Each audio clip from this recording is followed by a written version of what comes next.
आप कह रहे हैं वो भी तो अभी नाम चल रहे हैं, उनमें भी तो पूर्व मंत्री उन्हीं के नाम चल रहे हैं।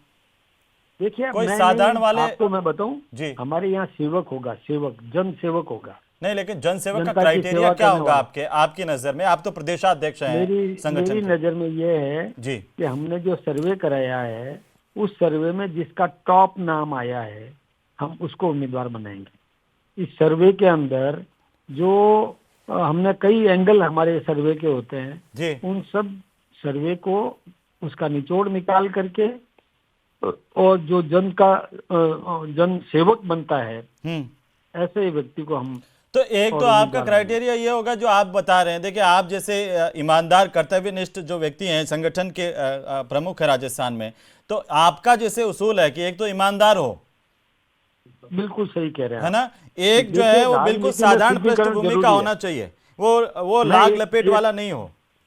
मैं एक निवेदन करूं, जी।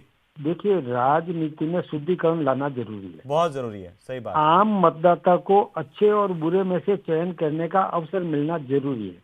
सही बात है। इसलिए अच्छे व्यक्ति को मैदान में जब तक नहीं उतारोगे, तो मतदाता का यह दुर्भाग्य होता है कि वो लेसर इविल का चयन करता है। नहीं, लेकिन एक बात तो इसलिए लोग मदन लेसर जी इविल आपको का भी नहीं कहते ही दें, होंगे कि अच्छे कोई और बुरे में परिवर्तन से होना चयन चाहिए कर मदन सके। जी, कि हाँ, परिवर्तन होना चाहिए, फिर आम कार्यकर्ता और टिकट मिला, जो बार बार रिपीट हो रहे हैं उन्हीं को क्यों? मैं एक बात आपसे बताऊं, जी। आप देखिए, मैं आपसे बिल्कुल सहमत हूं, लेकिन मैं ये जी। निवेदन करूंगा, जनता की नजरों में जी। जो सेवक है, उसको तो बार बार अवसर मिलना ही चाहिए ना, सही बात है। जो सेवा करता है। अब आप सेवक को यदि हटा दोगे, तो फिर सेवक सेवा क्यों करेगा? हम्म। सेवक के मन में ये भावना पैदा होना चाहिए कि मैं भी सेवा करूं, जी। मेरा विरोधी भी सेवा करे, वो मेरे से अच्छी सेवा करे और मैं उससे अच्छी सेवा करूं। तो सेवक तो होना ही कंपटीशन हम चाहिए। सेवक में लाए ना। सही बात है।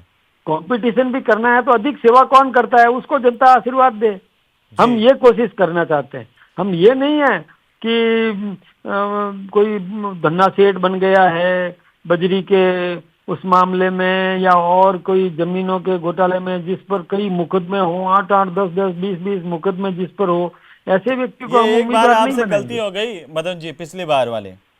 हुक्म करो। जी, पिछली बार वाली जैसे आपके वो प्रत्याशी को लेकर के आरोप लगे, उन पर केस थे, और एक बार अब आप मैं सुधार करें। मैं एक बात बताऊं, एक। गलती जी। किससे नहीं होती है। जी। मैं एक पहली बात तो ये कि देखिए, मैं उसकी समीक्षा करना नहीं चाहूंगा कंवरलाल जी मीणा के सही उस बात है। आरोप प्रत्यारोप पर मैं समीक्षा, क्योंकि कोर्ट का निर्णय है, जी। उसको हमने स्वीकार किया है। हम उसकी समीक्षा मैं नहीं कर सकता हूँ, क्योंकि मेरा वो सही स्तर बात है। नहीं है। जी। मैं केवल इतना ही कहना चाहूंगा कि कब का मुकदमा है। सामान्य नजर से आप देखो जी। कि 20 साल पुराना मामला, 20 साल पुराने मामले में और कोर्ट से बरी हो गया, फिर उसके बाद दंड मतलब साम दाम दंड भेद से किसी व्यक्ति को फिर से उलझाया जाता है।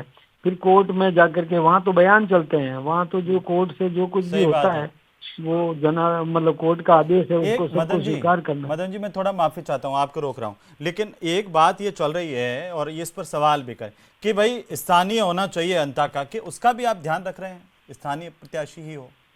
देखिए मैं एक बात बताऊं साहब, हम जी। जन अपेक्षाओं के हिसाब से चलेंगे। हम जनता की भावनाओं का ख्याल रखेंगे। हम जी। जनता को, जनता ने जो कहा है हम उसको स्वीकार करेंगे।